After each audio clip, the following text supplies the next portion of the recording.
Hi everyone, Lady Rose here with you today, and I wanted to share with you a tarot deck that I'm going to be doing a review of. Now this tarot deck is loaned to me by a very good friend of mine. She brought it in for me to check it out, and I've really enjoyed kind of looking at it and seeing what the energy is like about it. It's a very nice deck as well, like it's a good quality deck. So the deck, let's put it back together. This is the one that I'm reviewing. It's the This Might Hurt Tarot deck. And I like that it's black and gold on the outside, very nice. It's a very good quality box. It's not a cardboard box by any means. You would use this box to store these cards in because it is such a nice box. It has a magnetic open and close here, so you just open it up. I like on the inside that it's the Rider-Waite-Smith traditional rose that's on the death card is on the inside here. So to me, like death, if you read the cards, no, rarely means death. It means transition, change. And she's changed this deck. She's stuck very close to the Rider-Waite-Smith system. So it's pretty much the same thing, but she's done some different things which are kind of interesting, and I kind of like the way she's gone with this deck. So this is the book that comes with it, pretty thick, and in it she taught, like, she's got nicknames for all the cards. If you've watched my video on the nicknames of the cards, those are some of the traditional nicknames, or at least she's got some nicknames of the smaller cards, like the minor arcana cards. She doesn't really have nicknames for the major arcana, but I do like that she has little nicknames. So Four of Wands, a joyful resting spot kind of thing. So it kind of gives you an idea. Six of Wands, public recognition of victory.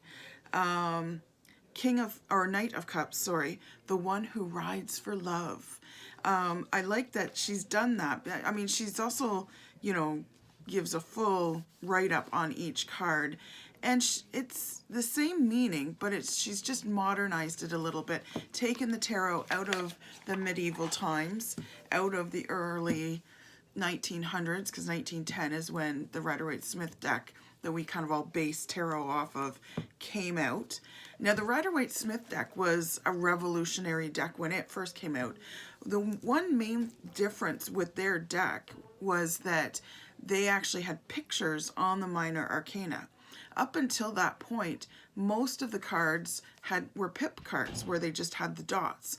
And that's also why we have just like hearts and clubs and diamonds on our playing cards, because the playing cards and the tarot kind of came from the minor arcana. So, and it was a game at first. It wasn't used for divination. So that's kind of interesting. I mean, there's a very murky, very veiled kind of history before it kind of hit Europe. There's lots of theories out there as to where it may have came from, and it's probably been around for a very long time, but some of those records have been destroyed or lost or forgotten, whatever it might be. But like I said, the Rider-Waite-Smith deck is considered the deck of the modern time. It came out in 1910, and it put pictures on every single card, not just the major arcana. So that was the big difference. And they really kind of regulated what the system was, because up until that point, especially in medieval times, rich families would get a tarot deck commissioned for them, and they would kind of put their own little spin on it sometimes. So this is the deck here. The cards are quite nice. They're nice and thick. I like the backs. They're black and white. The inside is nice and colorful. I'll show you some of the cards here. And what I like about this is not only has she modernized, and I don't know if I mentioned who she is, so this deck was created by Isabella Rotman. And what she describes herself as a queer, and what she's done with this deck is not only modernized it, but she's also changed up some of the gender energy. Now, what I really like is I like her take on it, that, you know, there's all kinds out there, right? There's male, female, and definitely in tarot, it's very heavy male-female kind of energy. She's taken some of the cards and made them kind of non-sexual, either male or female. or she's made them fluid. She's incorporated gay and that sort of thing in there. And she's put women into some men roles and men into some women roles. And so she's kind of mixed it up, which is really interesting. And I really kind of like that.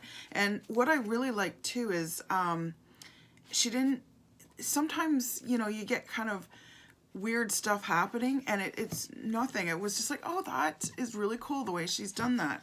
So for instance, she's got the King of Wands here, and the king is a woman. And I like the way, like I said, the way she's addressed gender, because she talks in this book about how gender, like if a king shows up, for instance, it doesn't mean a man is walking into your life or there's a man in your life that's very king-like and la la la. Because it's not literally a king necessarily, it's the energy of the king, and that's a male-based energy. And the energy of the queen, and in this case I think that's a man, could be a woman, it's a little fluid, this Queen of Wands. So I'm like, this is awesome, you know. But queens generally are a little more female-based energy, and I like the way she's kind of done the, it's not, you know, literally a man or a woman, it's the energy that's there, the masculine energy or the feminine energy or the fluid energy. She's got a few fluid cards, which I like. So like I said, she's kind of modernized it. So there's the Fool, still stepping off the cliff, still with his little dog and his little pouch. He doesn't have the hobo bag necessarily. And with his little white rose there, the Rose of Hope. So, you know, she's modernized it because he's, you know, not wearing, I'm going the wrong way here, not wearing medieval clothes or as a jester in court or anything. The Magician I like because he kind of looks like he's dancing. I see Saturday Night Fever there.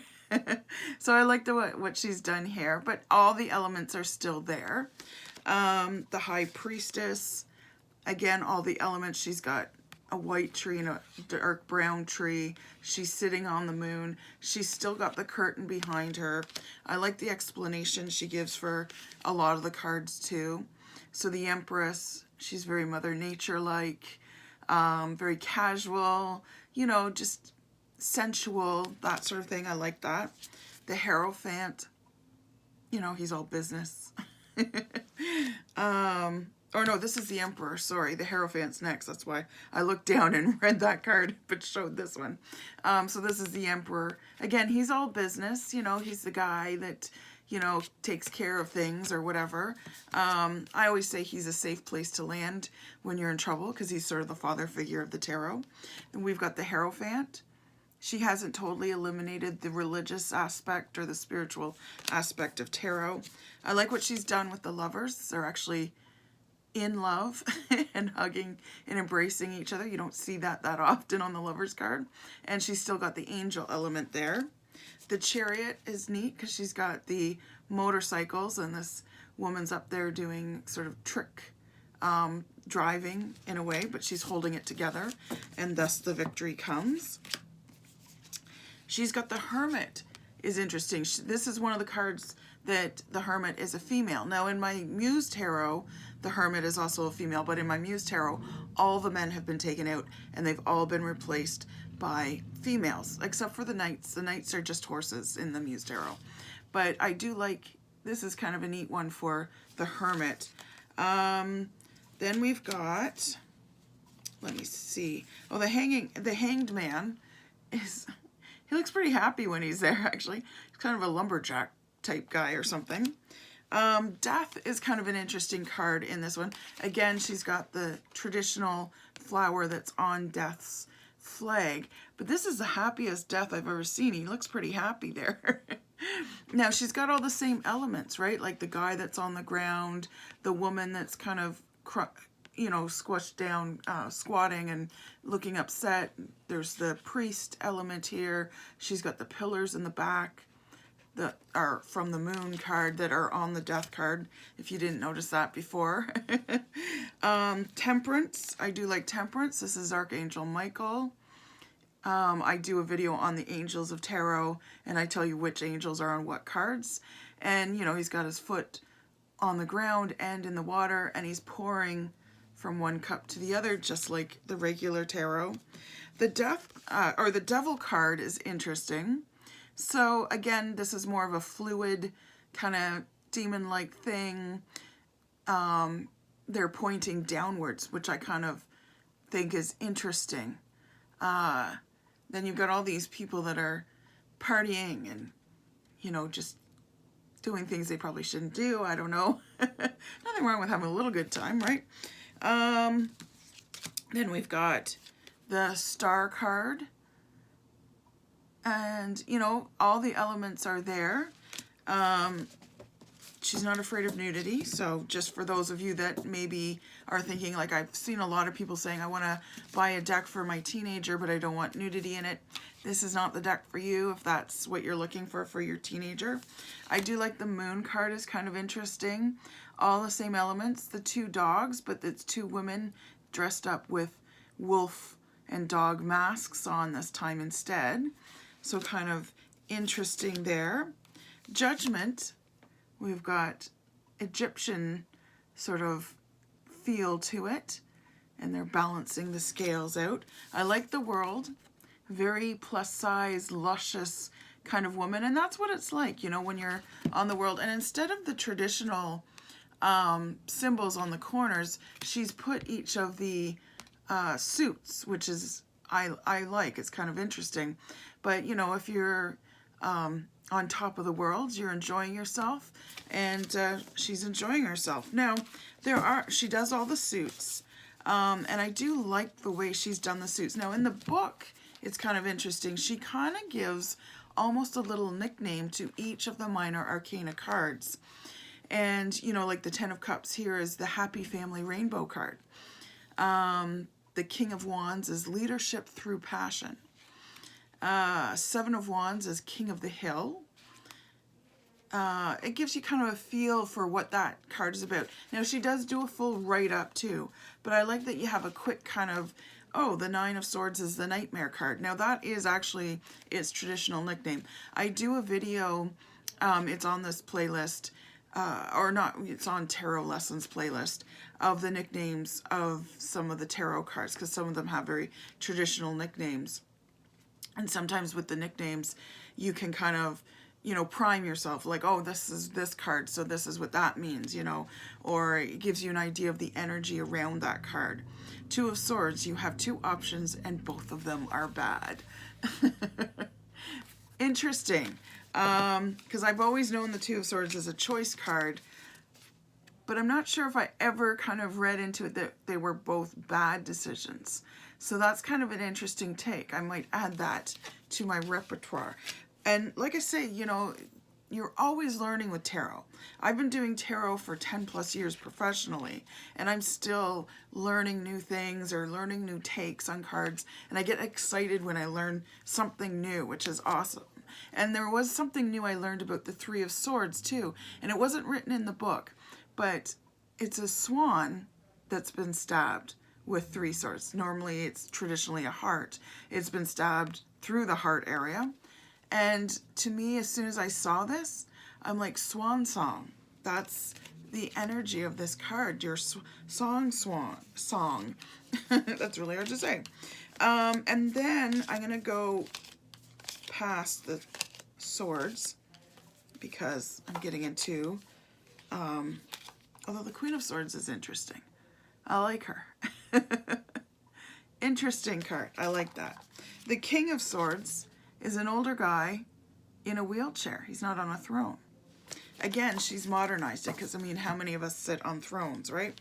But the cups are quite interesting. I really liked the way she did cups. So here's the Two of Cups, which is all about connection.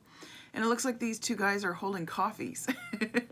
They're hugging and holding coffees. She still keeps that Angel Raphael sort of symbol there, which is the doctor's symbol, which is about mending hearts and, you know, being healthy. But Raphael's the master healer, but he's also the master uniter as well. So this is all about that connection and making that union. Now, the girls, the Three of Cups, you know, when the girls are dancing around, those really should be almost red silo cups, it looks like. But she has different kinds of cups. Like this one, the Four of Cups, really interesting. Different glasses. There's a cup of coffee being offered to her. She has a wine glass here. She has a bigger mug, probably for tea here, and then just a regular glass here. And again, she's not paying attention. She's busy behind the tree there. She's maybe resting and meditating, but it's also time to pick up those messages, right? Then we've got the Five of Cups. Now these all look like coffee cups, and he's got 3 in front of him that are spilt, but 2 behind him that are not, that again, like the traditional tarot, he's not really paying attention to. The Six of Cups, which is the nostalgia card, it's all flower pots. So flower cups, which I think is interesting. In the traditional Rider-Waite, they're still the cups, but there's plants and flowers in them. I like the Seven of Cups, the way she's done this in this deck. So it's all plants. And I know, like with COVID, a lot of my friends, and myself included, got into plants, you know, house plants. And now we have tons of house plants. So this kind of just reminded me of that a little bit. It was like, oh, that's like everybody who's being shut up right now is tending to their gardens, their indoor gardens. And the nickname of this card is Frozen by the Fantasy of Options. The person in this card is confronted with 7 exciting options, because in the traditional tarot deck, the Rider-Waite-Smith one, it's like, you know, bubbles on this one and rainbows in that one and a dragon in this one, that sort of thing. But these are all beautiful plants, each with an unknown outcome. A graduate's mortarboard. Perhaps she will further her education. Sorry, this book hasn't been broken yet, and I don't want to be the one to break it because it's my friend's deck, so I can't quite see the inside part. But a bird's nest of chicks, maybe she will start a family. A tiny house to buy or build a home. A snake that stands for wisdom. A globe that stands for travel. So there's all these different things within, right? So there's the globe. There's the snake in that one. So she's got all these options, right? A lotus stands for spiritual pursuits. A money tree growing out of a bed of coins that stands for, well, money. I think I'd be taking that one. Although the travel one's nice too. The options present varying levels of safety and danger, but she doesn't pick one. Instead, she remains in a dreamy state of indecision. If she chooses to pursue one of these options, is she leaving the others behind? Are all of these choices even real options? How will she choose? If the Seven of Cups comes up for you, it's time to stop daydreaming and start doing. This is a card of magical thinking, where the idea of doing something or doing many things is so wonderful that you never make a move. However, these options are not even real things. They are just ideas. Don't let yourself become overwhelmed or stuck in the static delight of fantasy. Choose a direction and start moving. So this is all about making that decision. It's a very, you know, big, poignant kind of decision. What are you going to do? And like the card, or like the book says, like, if you pick one, can you come back and pick another one? You know, or do you leave those all behind and you're just going for this? So it can be an interesting choice. And I just love the way she's done the cups. Now the Eight of Cups, traditionally a traveler card is what it's called. It's got some smashed glasses here. It's all wine glasses. So it looks like, you know, there's been a bit of a party. Got a little rumpusy or rough or ruckus, or there was too much ruckus. And then this guy's just walking away. It's like, yeah, I'm out. And then we've got the Nine of Cups. So I'm going to show you this full suit. And I really like, because normally it's a guy sitting and he kind of looks like a genie almost, and behind him is a table. Some people aren't aware that that's a table with glasses on it. I've had students that say it looks like a wall. And yeah, it does kind of look like that. But he's making all these sort of cup type things, and this is his 9th one. And I like the image that this one brings, because it's like you're almost done, because he's almost finished this one, right? You're almost done. This is the end. This is the last one. That's what nines are all about. And he looks so content. Like in traditional tarot, he looks very happy. He looks like he's about to have company and wants to celebrate with them. And this one, he's alone, and there's no necessarily hint that someone's coming, but I'm sure he's made these for people, so perhaps they're gifts of some kind, and he's just finishing up this last one. He kind of has a Santa Claus look to him, so that's why I kind of thought maybe these are gifts kind of thing. And what she says about the Nine of Cups, see what she calls it. So the Nine of Cups, the happiness card. I like that because it is a very happy card. Look at this happy dude and all his cups. He made these cups. He loves them, and now he's going to bask in their glory and enjoy them. I often wonder which comes first, happiness or gratitude. Are you grateful because you are happy, or are you happy because you're grateful? Of course, it's not that simple, but you get my point. The man in the Nine of Cups is both.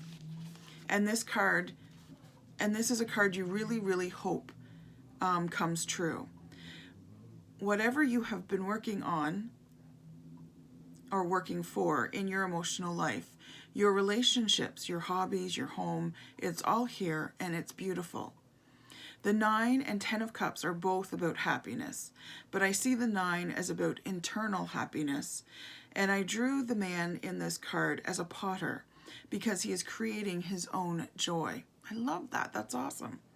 He carries his optimism inside him, and he is aware of his blessings. Sometimes the 9 of Cups heralds a dramatic accomplishment, but often it is simply about gratitude and appreciation. Take a deep breath and marvel at your life.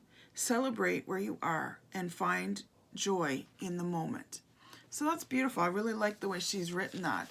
And then the 10 of Cups is all the different cups in a rainbow and a little happy family of birds there. So like she says, the 9 and 10 are both about happiness. I like the Page of Cups. He still has his fish. Just he's bought it at a pet store and he's got it in the bag there. The Knight of Cups has his coffee on a motorcycle. And then I love the Queen of Cups here. She's scrying. She's got her bowl of water, so her container or cup of water, and she's doing some divination with it. Love that. And then the King of Cups. It's an older man out in a boat, and it kind of reminds me of Ernest Hemingway's Old Man in the Sea. You know, that was... A lot of people in high school that read it thought it was very dull because it's about an old man in a boat on the sea.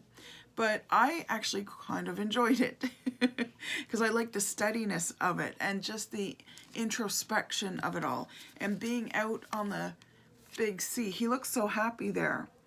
But he's just all alone, nothing in the background at all.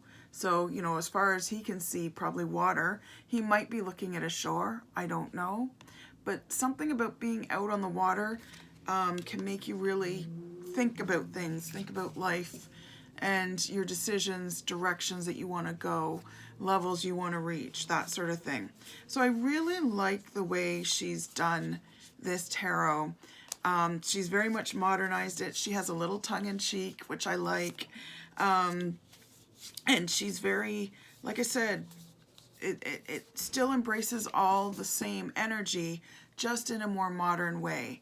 And she's brought in more modern concepts as well, which I love. I loved it all. So that's my take on the This Might Hurt tarot deck. I'm not sure why it's This Might Hurt. I read the book and I don't see any indication of it hurting. But that's what it's called. So maybe it's This Might Hurt because it's a slight change in the Rider-Waite-Smith tradition. I don't know. But I really enjoy this deck, and this is definitely a deck I will be adding to my collection. I'll put the link for it below if you want to add it to your collection. And I appreciate you subscribing to my channel and following me on Facebook and Instagram. I'll put all my links below. If you want to support me, you can PayPal me with any donation so I can keep doing these videos and reviews and whatnot for you. And I'll also put up my Etsy store if you want to support me in that way and make a purchase. Okay, thank you so much for being here. I hope you have a wonderful day. Take care.